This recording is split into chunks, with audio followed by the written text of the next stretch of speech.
I think a big way that we do this too is like we design our lives to support a long-term bet, I guess is how I would Yeah. say it. Like the way that I think about entrepreneurship is a lot different than 15 years ago. Like I used to think that we would have to push really, really hard to become really successful really fast. And then after we're done with that really hard pushing season where everything's sacrificed, then we would have made it by then, and then we can have the life we dreamed of. Yeah. And Like, I'm doing this for our family, yeah, for the sake. And I think that I hear that a lot. which like first, In that realm of entrepreneurship right, and business, like, I'm doing it for our family.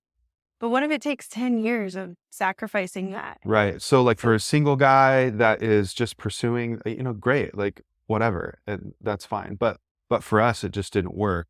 And when we shifted, it was a banker friend of ours. He's like the CEO of a local bank, and we were doing Love After Marriage yeah, in that great season course. together with them. And he had this word about God calling us to incremental Yeah. growth. Yeah. It's this idea of like small steps over time that Over build wealth. time. And Yeah. there's even like in Proverbs, there's a verse that like backs that up. Mhm. And our mindset kind of shifted heavily for me in that season because I shed all of this like striving to try to manually make everything work and instead embrace the fact like, okay, I have only so much time and capacity and we have so much resources. Let's take wise incremental steps that allow us to build towards growth over time, Mhm. instead of these big, huge bets. And part of it comes to financial, the other side comes to like life design. But I wouldn't sign up for $1 million loan today if I knew that I couldn't handle the payments unless we were successful with what the money was supposed to do.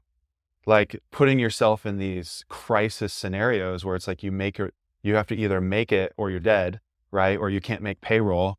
That's not the style of business leadership that I think is conducive towards families and marriages.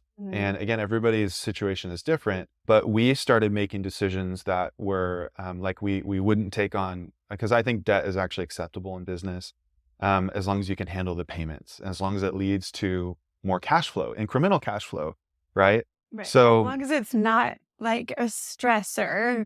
right. So, which means you have to really know that you can handle those payments. Yeah. What does this mean for us emotionally? Yes. Is it, are we, Will it influence how you make decisions? right, Because do you feel more in crisis mode? right. And sometimes you don't make as good of decisions because of that. But like, So we'll never or build payroll above what we can actually afford, which is actually biblical too, right? So the way that we run our businesses is very different now than it with the was incremental growth. with the incremental growth. Because before it was like, we started our first company 14 years ago, and like we had payroll that I had to fundraise for, and we fundraised a lot of money for a long time, and I was really good at it, but it still created this crisis baseline where either you have to get the money from investors for this startup, or you're going to have to shut down your company and you can't afford to pay these team members. And that was something that like we chose into. It was a style of business Yeah. that works really well for some people, right? Like the venture capital angel investor style of business where you have this big bet and you're going to try to bring in all this money to make it happen. But it just wreaks havoc on families. And again, like everybody's Right. situation is different, but But you have we don't do it statistics that on way. that of like how many, Yeah, I mean, you can look it up one and in Small 10 Business Association will is give similar actually, numbers, but yeah, it's like 1 in 10 of businesses, ish are like big hits. Maybe 2 or 3 out of those, including that one, are going to be somewhat successful. Like of after like the first the year, venture capitalists. this is just businesses in general after the first year. And then the VCs, it's like similar too. But then there's like 7 or at least half that are just going to fail, right? Right. So it's not like a lack of hope, right? Or that your idea is bad, but those are just the statistics. And so if you're setting yourself up from a cash flow perspective to potentially have to face being one of those businesses that doesn't catch it in time, or you can't fundraise enough fast enough, and you're putting your family through all this turmoil and crisis, like it's just, it's, you're not setting yourself up for having a healthy home life. Right. And so, yeah, so we've shifted our like strategy with business management, and the bets that we make are different now, because we aren't willing to sacrifice our family, our connection, for these big maybes in business. So there's a lot more there. There's a lot of Right. subtle stuff, and there's like 15 years of us like stumbling and There's kind a of whole lot more we could walking talk through about it. But our yeah, own journey. but we could That's fine. summarize it down to like priorities, right? Yeah. Like, are Well, you? and coming back to the initial question of like Mhm. how do you do it? Yeah, And so coming back to that initial question, how do you do it? This is how we've done it yeah. is, knowing that those were your priorities, our marriage, our In family, every decision we make, ministry, right? our priorities, Yeah. and then having to figure out how to get all of the other things in, Yeah. which in ways looked like weeding out video games, weeding out the Well, hobbies, and letting working on the business be a hobby. so I want to But give a specific example too, because like recently we bought a marketing company, and we ended up getting a larger capital infusion, like a little bit of a bigger loan than we needed to, which hurts the profitability of the acquisition. But at the same time, it gave us space and capacity that if the company didn't perform the way it did over the last couple of years after we bought it, then we would have had that cash flow yeah, to help sustain the hard time. and we could And like pay our employees. little did we know that we were going to need it. Yeah. And it was a really Which is why we challenging, made that decision. right, It's like in the off chance that it was making those decisions that just protect the stress in our home. right.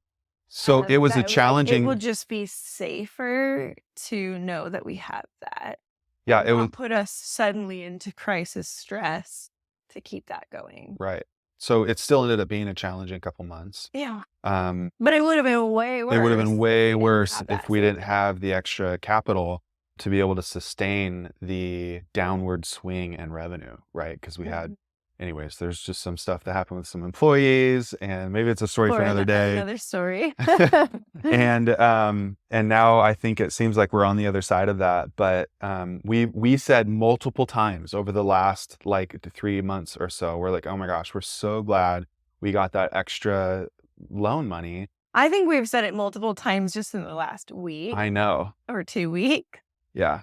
Both of Yeah. us. Oh my gosh, I'm so glad So that it got done. So it was just maybe it wasn't the best decision from a cash flow right, standpoint, or a profitability standpoint, I would right. say. Like we knew that the company could afford to make those payments easily, but we're paying a little bit of more interest on a little bit more capital.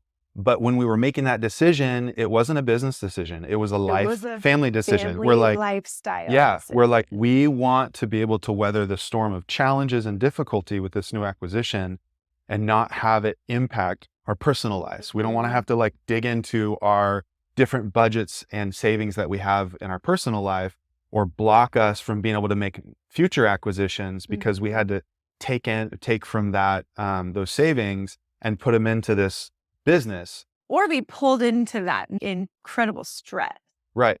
which We it were was we were still stressful. It was still a lot to carry with everything that went right. down, but it was a decision to help cushion any transitional blow. Yeah. And I would say that it was also an employer decision of knowing we wanted capital there in case the transition costs more, and knowing we have another value of making sure Mhm. we can pay our employees, we can pay people, and job security is something else that we care about, giving job security to people who work for us. So I think that that was another piece of it, but Yeah. which is us just wanting to protect their homes too and their families and not pull them into turmoil.